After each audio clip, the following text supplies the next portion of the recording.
Hi. When most people think of yoga, they think of sexy, flexible women putting themselves... No. Hi. When most people think of yoga, they think of tight little yoga pants stretched across delicious booties and... Not that... Well, what do people think about? Hi. When most people think of yoga, they think of stretching. They think of demanding physical positions. What they're thinking of is asana, or the poses. And those can be used in conjunction with yoga, but it's not actually what yoga itself is. Yoga can and has been defined in so many different ways, but the simplest way that I could define it in very simple terminology would be a practice of remembering yourself, a practice of remembering your true self, a practice of remembering that awareness, which is you, that is unchanging, the part of you that remains the same no matter what position you put yourself in, no matter what life situation you find yourself in. So I'd say that yoga is a practice in remembering that part of us that is unchanging, a practice in remembering our true essence, which can be challenging sometimes because it's very easy to have our attention get distracted by all of these rapidly changing external circumstances and to start identifying with them. So that's where the practice comes in.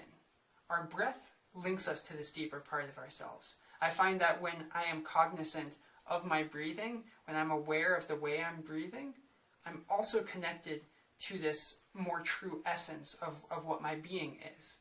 And so the practice goes, okay, you sit and you breathe, and you try to remember to breathe and feel your breath, be aware of what's actually happening, be aware of yourself. Okay, good.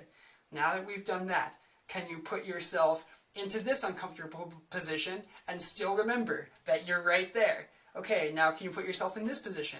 And can you remember that you're still right there? And so this practice really extends so far beyond a yoga mat, extends so far beyond any pose or position that we can put ourselves in. This practice is really a practice that is so beneficial to cultivate in any situation. So our bodies reflect that within an asana practice. You know, I put myself in this position and still try to remember myself.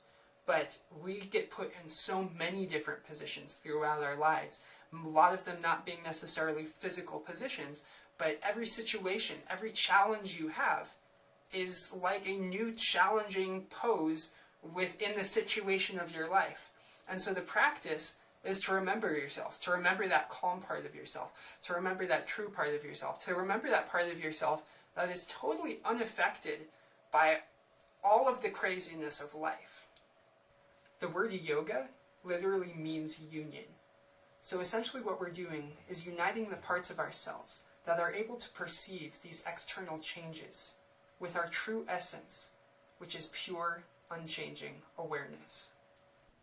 Remembering this part of ourselves helps us to let go of the parts of life that are beyond our control. And it also connects us to the power that we have within us to affect the things that we are able to affect.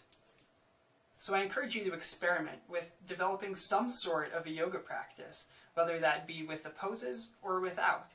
And my question to you is this: in what parts of your life, in what situations do you find yourself forgetting that deeper, still part of yourself?